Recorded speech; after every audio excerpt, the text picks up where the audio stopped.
Ikalawa at huling mediation hearing na ito ng Quezon City Prosecutor's Office para pagkasunduin ang GMA Network Incorporated at TAPE Incorporated kaugnay ng mga utang na hindi nabayaran ng TAPE sa GMA.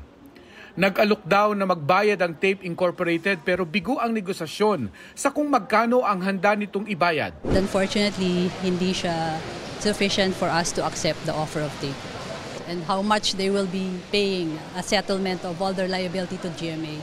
GMA Network is asking for a universal settlement or universal mediation on the whole collectibles of GMA on the full amount of the airtime fees na hindi na-collecta sa TAPE Incorporated.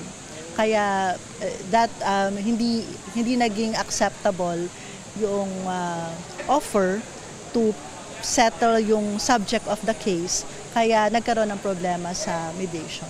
Sa partikular na kasong ito ng estafa, 37.9 million pesos ang sinisingil ng GMA Network Incorporated sa mga may-ari ng TAPE Incorporated para sa mga airtime fees na hindi niremit ng TAPE sa GMA. Sa preliminary investigation daw tatalakayin kung ito ba'y tatayong kasong kriminal o civil case lamang.